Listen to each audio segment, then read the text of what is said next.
So hi friends, అందరికీ నమస్తే. నా పేరు రాజా. మీరు చూస్తున్నారు రాజా వెహికల్ బ్లాగ్. ఫ్రెండ్స్, ఈ వీడియోలో మనం టాటా ఇంట్రా సిరీస్ నుంచి కొత్తగా లాంచ్ అయిన Tata intra V50 gold vehicle పూర్తి రివ్యూ అయితే చేయబోతున్నాము. ఇప్పుడు టాటా ఇంట్రా వెహికల్స్ లో పేలోడ్ కెపాసిటీతో పాటు వారంటీ కూడా పెంచడం జరిగింది. సో పూర్తి డీటెయిల్స్ కోసం వీడియోని చివరి వరకు చూడండి. వీడియో మీకు నచ్చినట్లయితే వీడియోని లైక్ చేయండి. మీ ఫ్రెండ్స్ లో ఎవరైనా ఈ వెహికల్ తీసుకునే ఉద్దేశంలో ఉంటే వారికి ఈ వీడియో అయితే షేర్ చేయండి. ఇలాంటి మరికొన్ని వీడియోస్ కోసం మన ఛానల్ ని సబ్స్క్రైబ్ చేయండి.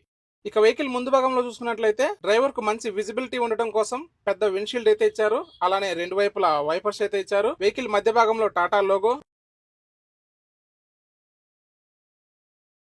కుడి వైపున ఇంట్రా పికప్, ఎడమ వైపున V50 బ్యాడ్జింగ్ అయితే ప్లేస్ చేశారు. ఇక మంచి లుక్ కోసం అలానే ఇంజన్ కు రేడియేటర్ కు బాగా గాలి తగలడం కోసం ఇక్కడ కింద మనం చూసుకున్నట్లయితే క్రోమ్ గ్రిల్స్ అయితే ఇచ్చారు. కింద భాగంలో చూసుకున్నట్లయితే బంపర్ మీద రెండు వైపులా ఫాగ్ లాంప్స్ పెట్టించుకునేందుకు వీలుగా ప్లేస్ అయితే ఇచ్చారు.